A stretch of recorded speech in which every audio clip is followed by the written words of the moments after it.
Now back to the studio and Dave and Suze. All right, thank you so much, Leah. Now, separating a family is an overwhelming experience for everyone involved, and especially children. For Teresa de Grosbois and her children, Ray and Fiona, this experience led to some revelations that they have now put into a book. It's a wonderful book. Dave and I were talking about it earlier this morning, Jolo's 2 Bedrooms, and we have all the authors in with us this morning. Thanks for coming in. It's great to be here. Teresa, I want to start with how this book came to being, and this is a very personal issue for your family. Well, the seeds of the book were, of course, sown out of, my own divorce and my own separation. But after that, I realized at that time I was so unhappy. And when you go through one of these really traumatic times in life, you often realize you just need to remake the way you live, the way you think your whole life. And out of that came a desire in me to do something more for the world, and I wanted to write books to raise money for schools in developing countries. So my kids came up with the idea that, one of the things we needed when we were going through our was a book that would help them with what they were going through.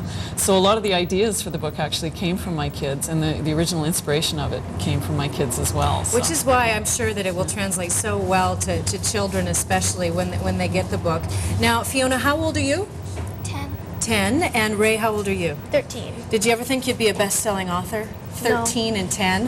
Who would have thought? Now, we have a special treat this morning because Ray and Fiona are going to read a few pages of the book that they helped their mom read. And so we're going to start with you, Ray. Jolo has 2 bedrooms, one big and one small. The blue room at Dad's has spaceships on the wall. His smaller room at Mom's is green with purple doors. There, the walls are filled with purple dinosaurs. Now if you're thinking, wow, 2 rooms, how nice, sometimes you should really think twice. There was a time both day and night when both his rooms did not feel right. He would have given all he had for just one home with Mom and Dad. Jolo's parents each had their own view. They seldom agreed on things they should do. To keep things peaceful, they now live apart. They each have said, we'll make a new start.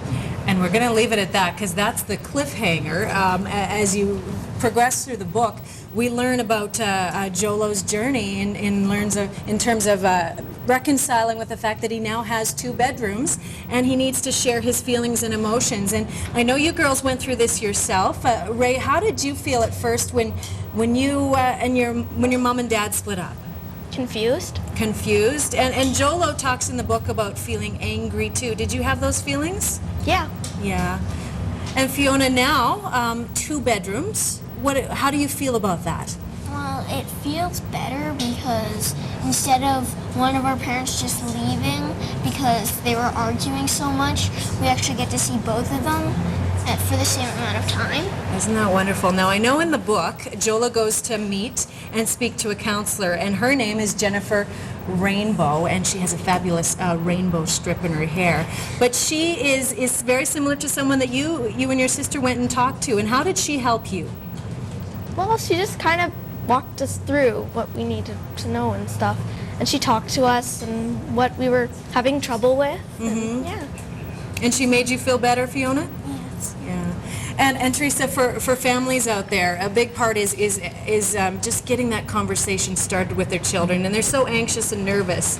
And what do you recommend when they're going through this? Well, I think family separation has to be one of the toughest things kids can go through because it's a really complicated thing for kids to potentially be angry at a parent that they love. And at the same time, they're recognizing that their parents are in huge emotional upheaval. And so they may feel cut off from talking to the 2 people that they would normally share all their emotions with. So it's really important that kids have someone safe they can go to talk to and open up until the emotions can calm down enough that the kids can start talking to their parents again. Yeah. And for you, Ray, when you're reading the book and how did the writing process go with your sister and your mom? Was it everybody came up with ideas together? Well, yeah, I guess so. Fiona, the name of Jennifer Rainbow, how did that come to be? Well, when I was little, I did not know how to pronounce our child counselor, Jennifer Raymond Bott's name. Aha. And so I just started calling her Jennifer Rainbow. How about that? All right, well, that's pretty wonderful. Now, I know, Teresa, that it's hard. Do you typically sit in with these sessions if there's parents learning about how the counseling process goes? But do parents sit in, or do the children go in by themselves? You know, I think that depends on the individual counselor, Okay. but in our case, I only sat in for the first little while in the first session, and then I would go out and she would just stay in the room and play with them. And after a while, she started having them even one at a time because, of course, you know, in most families, one child will be a little bit more outgoing than the other and may be easier to dialogue. And so if they're both in the room, it may end up, it's mostly conversation with just one child. So she kind of played it by ear and just flowed with what seemed to work with the kids. But I really liked the way she would just start talking about other kids that had talked to her that had gone through this. So it was a very safe way for the kids to say, oh, well, what did those other kids ask you? And what was going on for them and what were they feeling? Because that really provided a safe way for the kids to start opening up for what they were going through and the questions they needed to ask. Well, this is an amazing book, and well done, gals. Jolo's 2 Bedrooms. Half of the royalties of the book are being donated, and this family is headed to Africa in October to share some of the funds that they've got and raised from this book. So you can find this book on Amazon, Jolo's 2 Bedrooms. Teresa, Ray, and Fiona, let us know how your trip went. Oh, well, Okay, happy travels. Enjoy the rest of your summer.